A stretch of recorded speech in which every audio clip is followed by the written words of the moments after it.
Bienvenue au Japon après l'euphorie de l'emménagement et 2 mois à vivre dans notre maison au Japon. On vous dévoile 5 choses qui ne vont pas dans notre Akiya. Parce qu'acheter une maison qui a 54 ans, c'est un peu comme entamer une relation avec quelqu'un qui a eu 1000 vies avant vous. On accepte son histoire, son charme, mais on finit aussi par découvrir ses petits secrets les moins avouables. Comme vous êtes nombreux à nous poser des questions sur les réseaux sociaux, on vous invite à retrouver la première vidéo de cette série au pays du soleil levant pour bien tout comprendre le début de notre aventure. Alors si le coup de cœur est toujours là, le quotidien, lui, ne pardonne pas. Une maison, plusieurs époques, notre demeure est un véritable millefeuille. Depuis plus de 50 ans, elle a été transformée, agrandie et modifiée au gré de la famille qui vivait ici auparavant. C'est d'ailleurs le moment idéal pour un petit rappel du home tour pour ceux qui sont perdus dans notre maison afin de bien situer les pièces dont nous allons parler. Le résultat, une identité unique, mais aussi 5 points que nous avons identifiés et qui vont devenir nos prochains défis. Le défi structurel, on vous parle de ces éléments qui touchent au bâti, à la solidité ou au fonctionnement technique. Ce n'est pas toujours ce qui se voit le mieux, mais c'est d'une importance cruciale pour protéger cette maison. Le choc esthétique, ces finitions beauté qui témoignent d'une autre époque ou de rénovation passée un peu hâtive.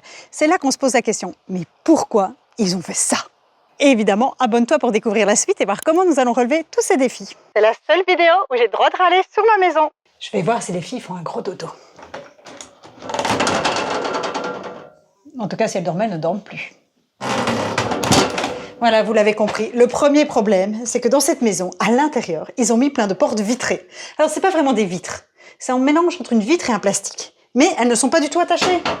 Donc ça vibre et ça fait un bruit de dingue. Regardez celles-ci, elles sont coulissantes, mais de nouveau, complètement vitrées. Ça fait un bruit de dingue. Le pire, c'est quand il y a un petit tremblement de terre, même s'il est léger, imaginez, léger, des petites secousses. Ça, fois toutes les portes de la maison. Ça fait énormément de bruit. Et alors, je comprends pas. Ils en ont fait des comme ça, en espèce de tissu, et puis ils en ont fait des vitres. Plus celle en papeterie qui est de l'autre côté de la maison. Autre porte vitrée de nouveau. En plus, on a déjà réussi à en casser une parce que, au fait, ces portes, elles vibrent tellement que une fois Olivia a cogné le bas de la porte, ça a vibré et ça a cassé le dessus. Donc voilà, ça fait par écho. Alors c'est joli, mais d'un autre côté, eux-mêmes, les anciens propriétaires, avaient mis des feuilles de soji, des feuilles en papeterie au-dessus pour les cacher. Et alors, ils avaient mis déjà différentes sortes. À mon avis, il y en a déjà eu des cassés. Bref, c'est pas génial, mais nous avons une grande discussion dans la famille parce que Benoît les aime bien. Lui, il préfère ça. La vitre au papier de riz. Personnellement, je préfère l'atmosphère plus cocon du papier de riz, mais le problème du papier de riz, c'est que c'est fragile. Ces portes vitrées, ils en ont mis, mais vraiment partout. Des grandes coulissantes, là, que je vous montrais, mais aussi, je vous dis bye bye, des petits carrés comme ça. Je pense que dans les années 70, c'était le design des maisons japonaises. On mettait des portes en papeterie plutôt pour les pièces traditionnelles, et puis pour les pièces un peu plus modernes, on mettait ces fameuses vitres. Moi, j'aime pas. Benoît aime bien, moi je n'aime pas. Déjà, c'est une merde à nettoyer, parce que d'un côté c'est tout lisse, ça c'est facile, mais de l'autre côté, il y a le relief du dessin, et donc c'est un nid à crasse. D'ailleurs, elles ont jauni, hein. Je pense pas qu'elles étaient aussi jaunes à l'origine. Non, je suis vraiment pas fan. Moi, je vais vous montrer les portes que j'aime bien. Suivez-moi. Voilà, moi, c'est celle-là que j'aime bien. Alors, celles-ci, elles sont en vrai papier. Celles qu'on va réparer, parce qu'on doit en réparer quelques-unes, on va mettre un papier qui est un peu un papier plus moderne. C'est-à-dire qu'il fait le même effet. Par contre, il a une isolation thermique et un petit peu acoustique, mais je pense qu'acoustique... pas grand-chose. Mais en tout cas, il aura une isolation thermique que ce papier-ci n'avait pas. Ce papier, par contre, est extrêmement fragile. Si j'appuie, je passe ma main à travers. Par contre, c'est chouette pour les jeux de lumière. Mais je trouve ça beaucoup plus ambiance cocoon. Et puis, si ça tremble, bon, évidemment, il y a le bruit du bois, mais si ça tremble, ça fait pas la même chose que... le son n'est pas pareil, hein. Ça c'est clair. Alors, maintenant que vous avez vu un petit peu les inconvénients et les avantages de chaque type de porte, dites-moi, qu'est-ce qu'on fait? Parce qu'il va falloir quand même, pour certaines pièces, un petit peu uniformiser. On doit en réparer certaines. Est-ce que je repars sur de la vitre? Est-ce que je repars sur la feuille? Qu'est-ce que vous préférez? Ou alors, moi j'aime bien aussi ce type un peu tissu, mais c'est extrêmement salissant, vous voyez, et il va falloir aussi, à mon avis, les changer. On va pas garder des traces comme ça. Ça, je peux pas nettoyer à grande eau. Non, non, non. C'est comme une tapisserie collée. Voilà, c'est un panneau collé. Voilà, dites-moi un petit peu, vous, ce que vous feriez, parce qu'on a vraiment cette interrogation pour les portes qui sont déjà cassées. Est-ce qu'on remet une nouvelle vitre? Moi, je suis pas pour. Voilà, moi, clairement, pour le moment, je suis pour la papeterie, mais il va falloir que vous m'aidiez dans les commentaires, parce que Benoît voudrait que je remette des vitres. Après le festival des portes, le festival du bois. Ou plutôt de la couleur du bois. Dans cette pièce, je pense qu'il y a au moins 5 teintes de bois différentes. Vous avez le bois, je vais éclairer, vous verrez mieux. Tadam. Vous avez le bois un peu couleur miel, vous avez du bois noir, couleur ébène, vous avez du bois un petit peu plus brun, vous avez au plafond un espèce de acajou léger, vous avez ici de nouveau ce bois miel, mais j'ai même l'impression que c'est pas le même. Celui-là m'a l'air un peu plus rouge que celui-là. Et puis de l'autre côté, on a de nouveau du bois. Alors ça, c'est du vrai brun. Ici, on a du bois qui est partiellement déteint, mais qui avait l'air d'être plutôt couleur naturelle. De nouveau, un plancher. Je sais même plus définir les couleurs. On a essayé de regarder le nom des couleurs de bois qu'il y avait chez nous. On était perdus. Au magasin, on était perdus. Devant les pots de peinture, on était perdus. Parce qu'en fait, on n'arrive pas à nommer ces bois tellement qu'ils sont différents. Et ils sont parfois juste légèrement nuancés, mais ça reste des nuances. Alors ici, voilà, cette poutre est unique dans la maison. C'est la seule qui est ronde et c'est la seule qui est dans ce bois-là clair, un peu jauni comme ça. Mais est-ce que c'est l'usure du temps ou c'est sa couleur naturelle? Ici en bas, de nouveau, du bois foncé. Alors c'est pas tout à fait ébène cette fois-ci. C'est un espèce de acajou, mais vraiment très foncé. Donc un peu de tout, un melting pot. J'aurais préféré que la maison soit beaucoup plus unie dans ses bois. Parce qu'ici, on doit repeindre certaines portes. Mais si je les repeins pas avec la même couleur que les autres, ça va faire bizarre. Mais comme il n'y a pas deux portes qui sont peintes de la même manière, c'est très très dur. Et donc il va falloir essayer d'unifier tout ça. Moi, le bois que j'aime bien, à la base, c'est le bois qui fait, vous voyez, Japandi. Le mélange entre la culture japonaise et la culture scandinave. C'est le bois blanc. Voilà, le chêne blanchi. Ça j'adore. Ici, il n'y en a pas encore dans la maison. Donc je vais pas tout peindre en chêne blanchi, ce serait un peu dommage. Mais voilà, ici, on a essayé d'acheter de la peinture. On a acheté de la peinture, on s'est dit acajou, parce que c'est quand même, ça va vers les rouges, mais un acajou léger, ça fait trop rouge, ça va pas. Voici la première porte qu'on a peint. Alors, on a mis qu'une couche, parce qu'en fait, on n'en était pas satisfait. Et donc, on a peur de mettre la deuxième couche. Je vous montre. Si je la mets compte, il faudrait de l'éclairage, non? Vous voyez, ici, c'est plus rouge. Ici, c'est plus jaune, c'est plus miel. Mais cette peinture-là, on ne l'a pas trouvée en magasin. Et on ne la trouve pas dans les échantillons, on n'a pas trouvé sur Amazon non plus. On n'arrive pas à savoir le nom exact de cette nuance. Mais d'un autre côté, c'est pas la bonne. Parce que sur les portes ici, ce n'est pas le même. De toutes les couleurs qu'il y a dans la maison, je pense que celle que je préfère, c'est celle-ci. C'est le bois brun, un peu jaune, mais un peu clair. Il ne faut pas non plus que ça fasse trop jaune, ça je n'aime pas. Voilà, franchement, j'aurais aimé que cette maison soit beaucoup plus uniforme. Alors là, on voit clairement que c'est pas les mêmes. Là c'est sûr et certain, ce n'est pas la même couleur. Alors, si je repeins celle-là en cette couleur-là, est-ce que je dois toutes les repeindre? Non, j'ai pas envie. Donc, finalement, je pense que celle-ci, je vais la reponcer. Et je vais essayer de retrouver quand même une couleur plus proche de ce bois-là qui est finalement celui que je préfère. Mais j'ai l'impression parfois qu'il n'a même pas été peint. C'est un bois qui, naturellement, a cette couleur. Je crois que c'est le paradis du menuisier. Voilà. Ah, quelle essence de bois je vais prendre aujourd'hui? Je choisis. Dans cette pièce-ci, il y a au moins 5 bois différents. 1, 2, 3, 4, 5, 6. Ici, le cœur du bon goût. Bon, évidemment, tous les goûts sont dans la nature, mais cette pièce-ci n'est pas à mon goût. Je sais que parmi vous, il y en a qui ont adoré cette pièce. J'adore la pièce en soi, mais alors ce mur, moi, j'ai vraiment du mal. La mosaïque, si je pouvais changer quelque chose dans ma maison, ce serait d'un claquement de doigts, ce serait que cette mosaïque disparaisse et cette espèce de meuble en dessous. Pourquoi? C'est bien d'avoir du rangement, mais la mosaïque du meuble n'est pas la même que celle au-dessus. Ici, on est plutôt dans les tons gris et noirs. Ici, on est dans les tons bruns et noirs. Enfin, il n'y a même pas de noir. C'est du brun, brun foncé, brun caca et gris. Le meuble en dessous ne sert pas à grand-chose. Il sert à poser des affaires. Et on a une espèce de niche à feu. Ça servait de chauffage dans le temps. Mais là, on dirait une cheminée sans cheminée. Donc, c'est vraiment, enfin, ça sert à rien, c'est pas adéquat. Ça sert de rangement pour les 2 rangs de serrure, mais pour le reste. Donc voilà, si ça, à mon avis, ça disparaîtra un jour. Même si je sais que parmi vous, il y en a qui aimaient bien ce mur mosaïque. Moi, j'aime pas du tout. Je trouve que ça gâche la maison, ça ne va pas avec la maison. C'est vraiment dommage. Par rapport à tout le style ambiant, pourquoi ils ont été faire ça?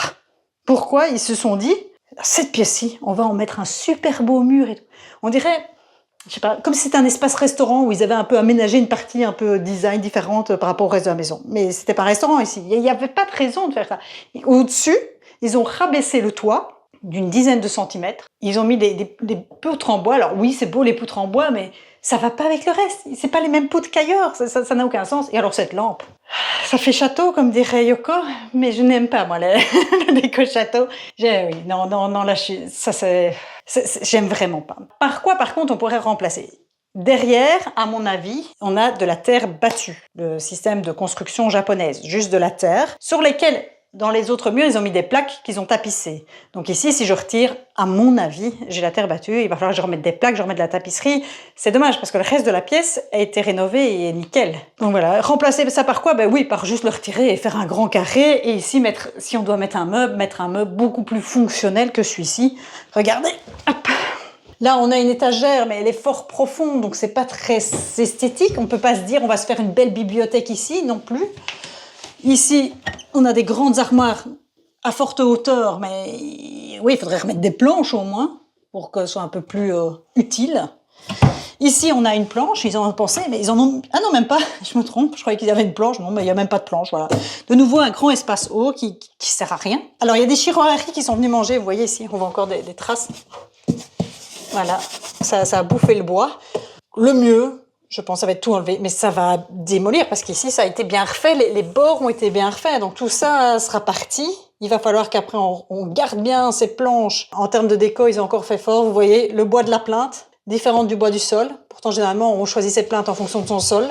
Différente du bois du meuble, différente du bois du fond, et différent du mur mosaïque, et du bois ici noir.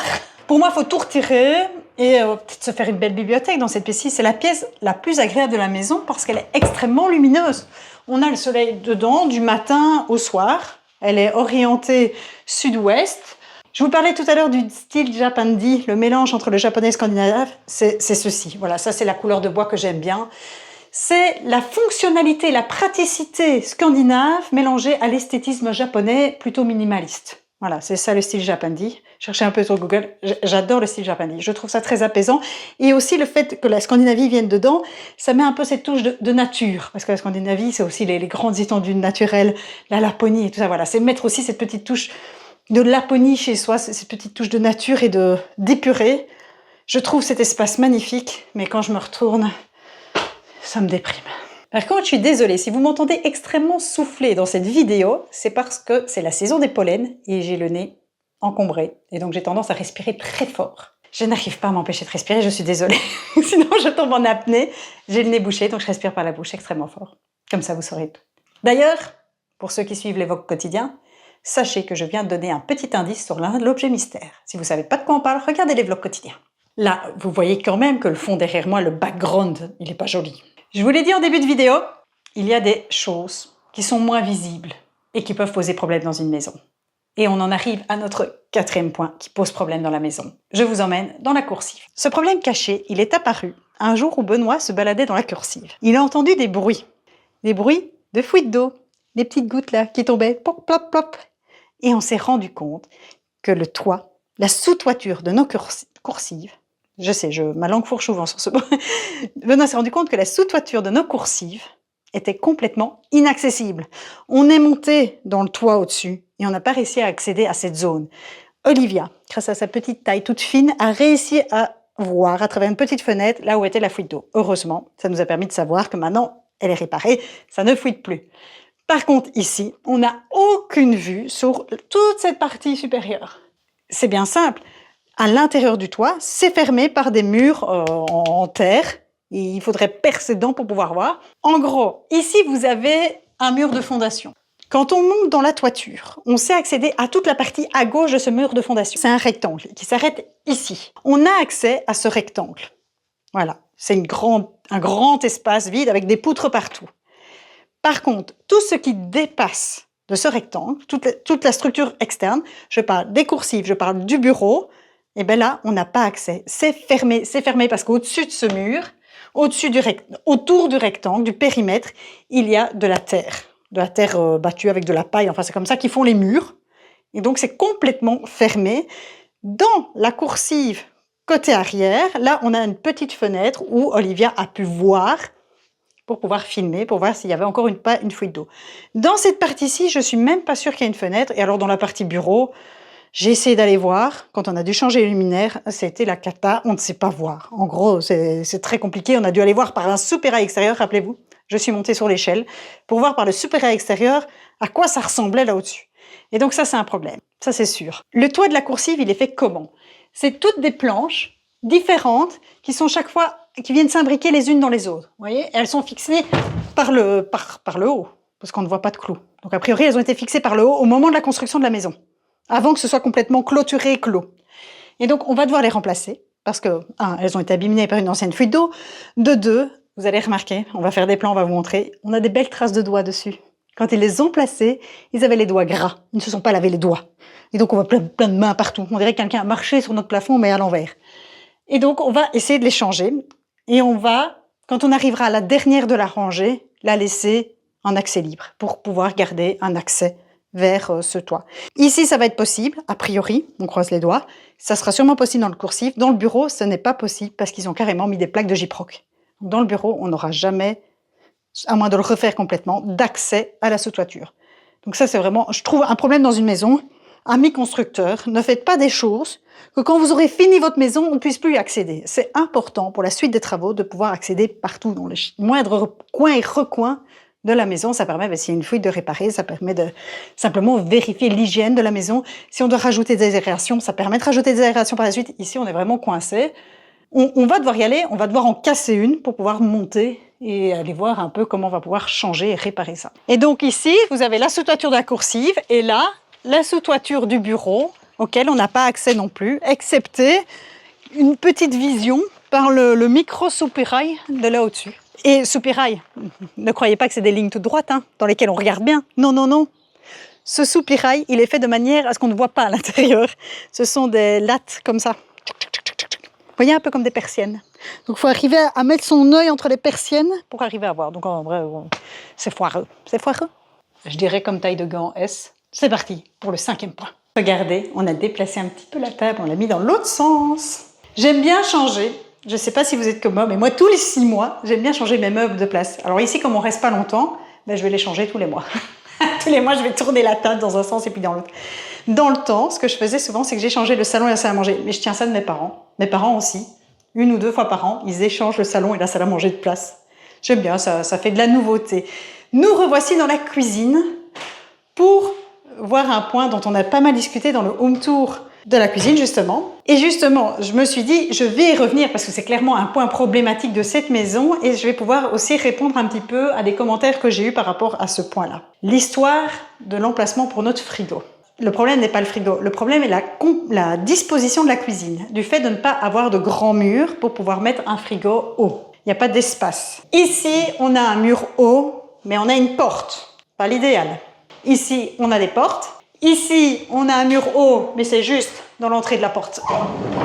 La porte dindon, comme certains l'appellent parmi vous, la porte bruyante. Ici, on a un espace, mais la porte s'ouvre juste derrière, et donc derrière le frigo, avoir une porte qui s'ouvre, c'est pas l'idéal non plus, parce qu'un frigo, c'est quand même large. Hein, enfin. Et puis, la partie arrière d'un frigo, il y a toujours un petit débordement métallique, donc il faudrait en plus qu'on le décale par rapport à la plainte du dessous, donc en gros, ça ne va pas à cet endroit-ci. Ici, plusieurs m'ont dit, oui, mais pourquoi vous ne le mettez pas là quand même? Je vous l'ai dit, ce n'est pas possible. La profondeur ici est de 45 cm, il n'est pas possible d'y placer un frigo. Surtout qu'il y a le tuyau derrière. Et puis quoi, vous allez dans votre frigo et oh, j'ai raté la marche. Donc voilà, ça ne va pas à cet endroit-là. Et sur ce mur-ci, tout est trop bas. Il faudrait un frigo bas. Et s'il n'y a pas du tout d'espace, à moins de retirer l'espace cuisinière ou la hotte, ou réduire l'évier, mais alors là, il faut changer toute la cuisine. C'est pas des travaux qu'on a prévu de faire. Et on en arrive à ce coin. Ce coin, avec sa double porte. Alors nous, on en a condamné une, en mettant le frigo ici. Et là, on a une espèce de porte qui n'est pas vraiment une porte. Mais, comme on n'est pas très gros, on arrive à passer entre. Et on arrive dans ce coin un peu perdu. Alors, une idée qu'on m'a dit, ce serait peut-être de déplacer ce bloc et de mettre le frigo ici. Donc, vous retirez la porte, mettre un accès. Le souci, c'est qu'ici, comme certains l'ont souligné, il y a une porte vitrée juste derrière. Je ne peux pas me dire, je vais mettre mon frigo ici, j'ai la porte vitrée. Ce ne serait pas très joli non plus, quoi. Et donc, on n'a pas encore vraiment trouvé de solution. Donc ici, venez voir, quand on est dans ce petit coin, qu'est-ce qu'on a? D'ailleurs, je vais refermer, comme ça vous voyez bien. Dans ce petit coin, on a la porte coulissante, l'autre porte qui fait vis-à-vis et la porte vitrée. Ou alors, je fermerai ici et je mettrai mon frigo là et on passerait par ici pour aller dans le frigo. Enfin bref, ça va. Par contre, j'ai une très bonne proposition que j'ai trouvée vraiment pas mal. C'est ici, à la place de ce rideau, de mettre un mur avec une fenêtre pour avoir toujours une vue sur la coursive. Ça peut être chouette. On va y réfléchir. Je vais voir ce qu'on va faire ici. En attendant, le frigo, il est là, il est bien là, et on s'est très vite habitué à ce que cette porte-ci soit complètement condamnée. On ne l'ouvre jamais. Non, on n'utilise jamais. J'ai une question. Si on met des plantes là, qu'on ferme là, et qu'on met le frigo ici, contre. Donc le frigo va là, des plantes là pour mettre devant la vitre, et on va au frigo comme ça. Mais alors on serait obligé, si on met le frigo aussi là, on sera obligé systématiquement de passer par l'autre pièce pour y aller. Ou alors par ici. Oui, par là. Que la porte là devienne la porte du frigo. Hein? Eh ben, que cette porte-là, ça soit entre parenthèses ton frigo. Et ici, on ouvre ça, on laisse. Mais ça par contre, c'est un mur porteur, donc je pense pas que je peux le couper comme ça. On ferme ça complètement. Ouais. Parce que là, tu vas avoir le côté du frigo qui va être ici. Oui. Là, tu as l'avant du frigo. Là, tu as l'arrière du frigo. Tu mets des plantes là qui Pour montent cacher. Pour cacher l'arrière du frigo. Ouais, mais c'est un frigo haut, hein. Il faut déjà mettre des bambous. Et de toute façon. Ce sera pas beau, hein. Mais il y a les rideaux devant. Bah, justement, les risques d'incendie. Avec le frigo. Bah oui. L'appareil électrique contre les rideaux, c'est pas l'idéal. On peut très bien mettre quelque chose, une tapisserie contre la vitre ou quelque chose comme ça. Hein. Je ne suis pas encore convaincue. C'est un peu finalement la conclusion de cette vidéo. C'est qu'il y a beaucoup de choses qui sont plutôt liées au goût et à l'esthétisme. Et les goûts et les couleurs, ben, il en faut pour tout le monde. Maintenant, on l'aime quand même bien, notre maison. On l'adore. Il fallait qu'on montre 5 points sur lesquels voilà, qu'on pourrait changer, qu'on aimerait bien changer. Mais ça n'empêche que la maison comme elle est, c'est toujours un véritable coup de cœur. J'espère que cette vidéo vous a plu. N'hésitez pas à mettre un petit j'aime. Et mon petit doigt me dit qu'il y aura sûrement une deuxième partie à cette vidéo. Mais oui, parce que quand on a dû mettre sur papier les 5 points qui nous posaient problème dans la maison, on en a eu un peu plus que 5. Donc, il va falloir qu'on revienne là-dessus. Ou sinon, on reviendra déjà sûrement sur des choses dans nos vidéovlogs chaque semaine, mardi à 18 h, notre vie au Japon. Et aussi après, parce que quelqu'un nous a posé la question, mais vous allez plus vlogger quand vous revenez en Belgique? Si, on va continuer à vous vlogger nos aventures. Donc, restez à l'écoute, restez abonnés. Je pense qu'on bat un record dans cette pièce-ci. 1, 2, 3, 4, 5, 6, 7 et 8. Le chambranle de la porte. 8 couleurs de bois différents, juste pour notre entrée.